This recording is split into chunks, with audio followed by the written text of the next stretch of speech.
ఓం మహాగణాధిపతయే నమ. ఓం గురుభ్యో నమ. ఓం శ్రీమాత్రే నమ. అరుణాం కరుణాతరంగితాక్షీం ధృతపాశాంకుశపుష్పబాణచాపాం అనిమాదిభిరావృతాం మయూకైః అహమిత్యేవ విభావయే భవానీం. శ్రీమాత్రే నమ. గ్రహణము 7వ తేదీ ఉంది. అది ఏ సమయం నుంచి ఏ సమయం వరకు ఉంటుంది, ఏ రాసుల వారికి ఈ గ్రహణం యొక్క ప్రభావం ఉంటుంది, అలాగే ఏమి చేసుకోవాలి. గ్రహణం అంటే భయపడేదో భయపెట్టేదో కాదు, గుర్తుపెట్టుకోండి.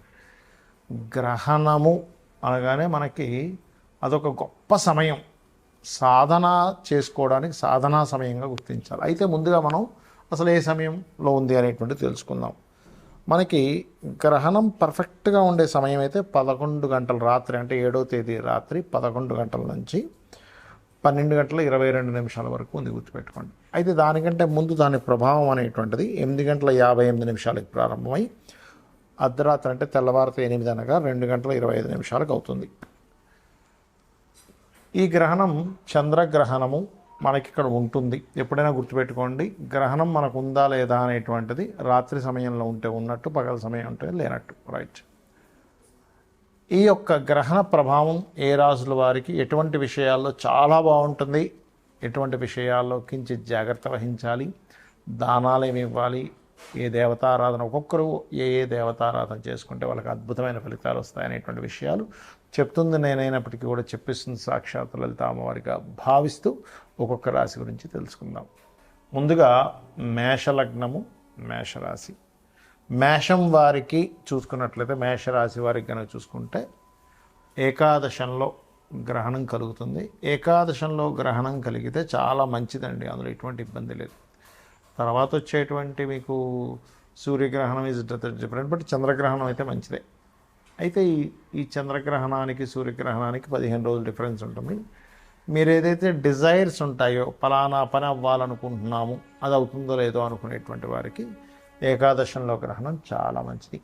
అలాగే కొన్ని సక్సెస్ రేట్ పెరగడానికి, మీరు అనుకున్నది అనుకున్నట్టుగా సక్సెస్ అవ్వడానికి, కొంతమంది చూడండి ఎన్నో ప్రయత్నాలు చేస్తుంటాం, బిజినెస్లో కావచ్చు, మన పర్సనల్ లైఫ్లో కావచ్చు, అటువంటి వాటికి చాలా మంచిది. అయితే ఇక్కడ గ్రహణ ప్రభావం కొంత ఉన్నప్పటికీ అది సపోర్ట్ చేస్తుంది.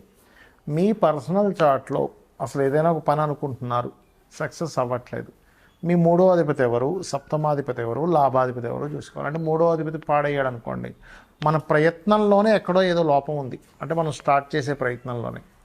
సప్తమాధిపతి పాడయ్యాడు ఉదాహరణకి, మనం చేసే ప్రయత్నానికి అంటే మిడిల్లోకి తీసుకెళ్ళినప్పుడు అక్కడ మనం అంటే ప్రారంభం బాగానే ప్రారంభిస్తున్నాం, దాన్ని నడిపేటువంటి విధానం సరిగ్గా నడపట్లేదు, అందుకని సక్సెస్ రావట్లేదు అని మనం అర్థం చేసుకోవాలి. అంటే మీ 3rd లార్డ్ ఎవరు, 7th లార్డ్ అనేటువంటి ఎవరు అనేటువంటి తీసుకోవాలి. మరి మేషం వారు ఈ గ్రహణ సమయంలో ఎవరిని ఆరాధిస్తే చక్కటి ఫలితాలు వస్తాయి. మీ పర్సనల్ చార్ట్ రీత్యా పంచమాధిపతి ఎవరు, పంచమ స్థానంలో ఏ గ్రహం ఉంది అనేటువంటిది పర్సనల్గా తీసుకుంటే, మనం గోచార రీత్యా తీసుకుంటే ప్రస్తుతం పంచమాధిపతి, పంచమంలో ఉండే గ్రహం, పంచమాధిపతి అయితే స్టాండర్డ్గా మారడు, మేషలగ్నానికి పంచమాధిపతి సూర్యభగవానుడు అవుతాడు. ప్రస్తుతం పంచమంలో కేతు ఉన్నందుకు మీరు ఎంత గణపతి యొక్క ఆరాధన, అదేవిధంగా దుర్గాదేవిది, మరి మీకు ఎవరి ద్వారా అయినా మీకు మంత్రం ఉంది గురువుల ద్వారా అన్నప్పుడు తీసుకొని గణపతి మూలమంత్రంతో చేసుకోవచ్చు. లేదు అంటే ఇక్కడి నుంచే, అంటే ముందుగా ఎందుకు చెప్తున్నామంటే ఇన్ని రోజులు చేసి గ్రహణ సమయంలో చేస్తే, ఇప్పుడు కొన్ని 1 లక్షం ఎంతో జపం చేశారు ఇన్ని రోజులు, లేదా 2 లక్షలు చేశారు, ఆ ఒక్కరోజు చేసినటువంటి సమయం అంత చేసిన ఫలితం వస్తుంది, పునశ్చరణ ఫలితం అంటారు. అందుకే ముందుగా వీడియో పెట్టడం జరుగుతుంది. కాబట్టి చేసుకోవడము, గణపతి తర్పణం ఇప్పటి నుంచే చేస్తూ, తర్వాత అంటే ఎప్పుడు మీరు ఏ రోజైతే గ్రహణం వస్తుందో ఆ గ్రహణం రోజు కనుక మీరు మరలా చేసినట్లయితే ఖచ్చితంగా మీకు ఇంతకాలం చేసినటువంటి ఈ యొక్క తర్పణ ఫలితం కూడా వస్తుంది. ఇక ముఖ్యంగా ఈ గ్రహణ సమయంలో మీరు పట్టు స్నానము, విడుపు స్నానము మనం ఇందాక చెప్పుకున్నటువంటి సమయంలో చేసుకుంటే చాలా మంచిది. గ్రహణ సంబంధించినటువంటి విషయంలో చాలామంది భయపడుతుంటారు, గ్రహణం ఏంటి అనేటువంటిది. ఒకటి గుర్తుపెట్టుకోండి, గ్రహణం అనేటువంటిది అది సూర్యుడు, చంద్రుడు, ఛాయాగ్రహాలైన రాహుకేతువులు ఒక అలైన్లోకి వస్తాయి. సూర్యచంద్రులు సమయాన్ని సూచించేవారు. రాహుకేతువులు కూడా సమయానికి సూచన. రాహు అంటే ఆశ, కేతు అంటే మోక్షము.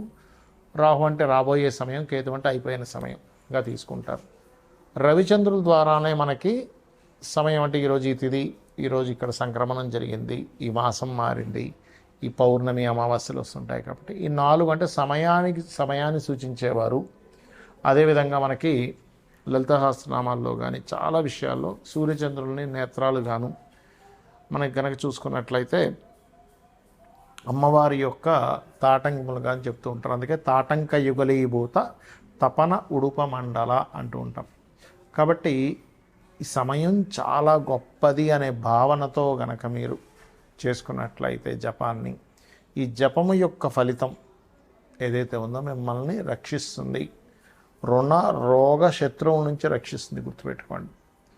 మరి గ్రహణం ఉంది, గ్రహణం కొంతమందికి చక్కగా పనికి వస్తుంది, కొంతమందికి కొంత జాగ్రత్త. ఎన్ని రోజులు జాగ్రత్తగా ఉండాలంటే గ్రహణం రోజు నుంచి 41 రోజులు జాగ్రత్తగా ఉండాలి. గ్రహణం యొక్క ప్రభావం అంటూ ఉంటుందని చెప్తుంది శాస్త్రం.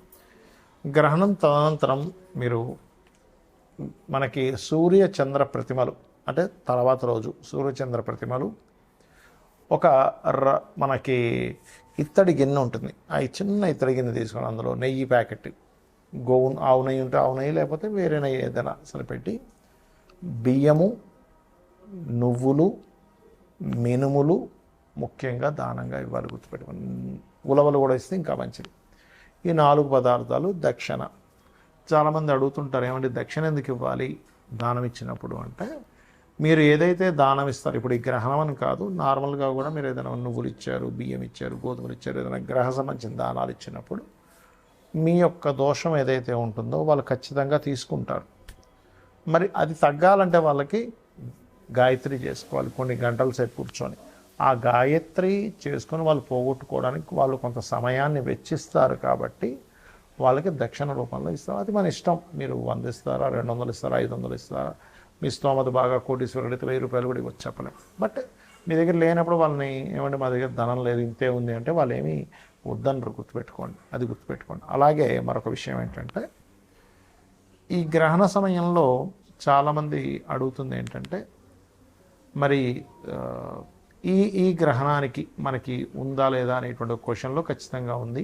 రాత్రి సమయంలో వస్తుంది కాబట్టి ఆ సమయంలో మనం ఏమీ తినం కూడా పెద్దగా ఇబ్బంది పడాల్సిన అవసరం లేదు. ఎందుకంటే మనకి ఏ సాయంత్రం వస్తే ముందుగా తినేయాలంటాం. కాబట్టి మనం ఎట్లాగో 7 o'clock లోపల మీరు 7-8 లోపల మీరు ముగించుకుంటే మంచిది. మ్యాక్సిమం 8:30 లోపల ఫుడ్ తినేస్తే చాలా మంచిది, గుర్తుపెట్టుకోండి. ఎందుకంటే అక్కడి నుంచే దాని ప్రభావం పెరుగుతుంది కాబట్టి. అలాగే ఆ సమయంలో హోమం చేసుకోవచ్చు, తర్పణాలు చేసుకోవచ్చు, మరియు అదేవిధంగా ఏదైనా జపం చేసుకోవచ్చు, పట్టు స్నానము, విడుపు స్నానం చేసుకోవచ్చు. చాలామంది అడుగుతున్నది ఏంటంటే, నన్ను పర్సనల్గా ఏమంటే అర్ధరాత్రి అయిపోతుంది కదా, ఆ సమయంలో మరలా నిద్రపోవచ్చు అని అడుగుతున్నారు. మీకు గ్రహణం అయిపోయిన తర్వాత హ్యాపీగా నిద్రించవచ్చు, ప్రాబ్లం ఏమీ లేదు. గర్భవతులు మాత్రం ఆ సమయంలో పుట్టడం కానీ ఏదైనా కత్తిరించడం కానీ, ఈ గర్భం మీద కొంతవరకు కొంతమంది దురద పెడుతుందని గోకుడు ఇట్లాంటివి చేస్తుంటారు. ఆ గంటన్నర 2 గంటల సేపు కొంచెం జాగ్రత్తగా ఉంటే సరిపోతుంది, గుర్తుపెట్టుకోండి. అలాగే మరొక విషయం ఏంటంటే, తర్వాత రోజు మీకు ఉదాహరణకి మీరు ఏదో వేరే దేశాల్లో ఉన్నారు, అక్కడ దానం ఇవ్వడం కుదరలేదు. ఇండియాలో మీ వాళ్ళు ఎవరైనా ఉంటే వాళ్ళ చేత మీ పేరు మీద ఇప్పించవచ్చు, అందులో ఎటువంటి సందేహం లేదు.